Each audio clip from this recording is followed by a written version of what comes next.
The world is quietly stepping away from the US dollar, and no, this isn't a conspiracy theory. It's right there in the data. For the first time ever, the US dollar now makes up less than 50% of the global foreign reserves when you include gold at market value. Keep in mind, I'm not talking about the settlement of the transactions. I'm talking about the surplus that the countries and the central banks are keeping in other than US dollar. And guess what? Just became the second most held reserve asset? Drum roll please. It's gold. The system is changing quietly, slowly, but undeniably. Today, I'll break it all down for you. No jargon, no fear, just plain English. So let's go. Let's take a look at the chart. Back in 2007, the dollar and euro combined made up nearly 80% of the global foreign exchange reserves. Today, that number is down to 62%. At the same time, gold and other currencies jumped from 22% to 38%. Now think about that. In just 15 years, the most powerful currencies in the world have lost 16 percentage points of trust. This isn't a blip. This is a macro trend, and it is telling us something very important. The world is diversifying away from the dollar system. Again, I'm not talking about the commodities being priced in dollar or the international transactions are being settled in dollar. I'm talking specifically about the surplus the governments and the central banks have, and they're keeping it in something other than dollar, and that is gold. So why is the shift? There is no single reason. It's a cocktail of problems. The US prints money whenever there's a crisis. Debt to GDP is above 120%, and it is still climbing. Political dysfunction has become a global export. Sanctions and SWIFT bans like Russia we have seen have made countries rethink dollar dependence. And if you are a foreign central bank, you're asking yourself, why should I keep all my savings in a currency that can be frozen, inflated, or weaponized against me? So they are hedging with gold, yuan, and smaller basket of currencies. I don't really concern about the other currencies, but I'm paying close attention to gold. This is not about hatred for the US, or maybe it is, but most importantly, it is about their survival. The comeback kit. So for decades, economists dismissed gold as a barbarous relic. Today, it's the second most held reserve asset in the world. Why? Because gold has one superpower. It doesn't lie, it doesn't promise interest, it doesn't rely on trust. There is no counterparty risk. It doesn't get inflated by a central bank printing press. So when the world gets nervous, it doesn't run to innovation, it runs to certainty.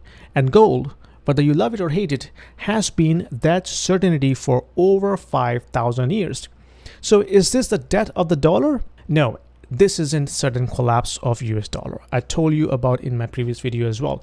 The dollar still dominates global trade, affects liquidity and energy markets, but the trend is what matters. The world is abandoning the dollar. It is just using less of it. Think of it like a diet. They're not quitting sugar cold turkey. They are just cutting back. Slowly, intentionally, and with better options. So what comes next? And what does this mean for you? We are entering a multipolar monetary world. No single reserve king, but a mix. That means volatility increases, forex markets will swing harder, trust becomes scarce, currencies with discipline and credibility will shine, and the rest may probably die. Commodities become money again. Gold, energy, and even Bitcoin could take on bigger roles. The exorbitant privilege of the dollar fades away. And that has big implications for the US borrowing and inflation, which means the interest on the US treasuries will likely to stay higher in the future. This is a major realignment, and it is happening in slow motion. So how should you prepare?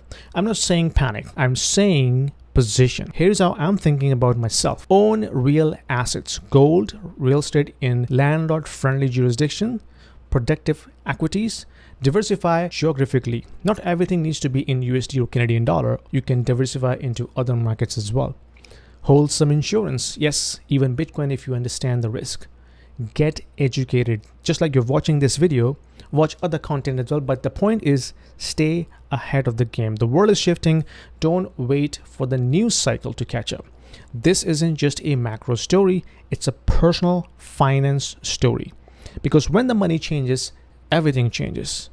If this video made you think there is more, where that came from, my macro fundamental course walks you through this shift in plain English so you can protect your wealth, your time, and your future.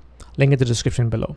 And if you want to talk macro market strategy with others like you, join my WhatsApp community, because this isn't just about charts and data, it's about preparing for the next era while others are still stuck in the old one. On that note, hit the like button, subscribe to the channel, and send this to someone who still thinks the dollar is invincible, just like Brent Johnson. The world is changing, and now so should your portfolio. See you in the next one. I just wanted to let you know that I also offer one-on-one consulting calls to the individuals who are looking to discuss their financial planning, their investment strategies, their kids' education planning, their immigration moves, as well as the young professionals, because I have been in the tech industry for almost 20 years. So I also offer one-on-one consulting calls to the young professionals who are looking to have their career development discussion with me, and also personal branding as well. So if you are looking to have some sort of an expert opinion, there is a calendar link in the description below. Book a 30 minutes call with me and I will be more than happy to help you out.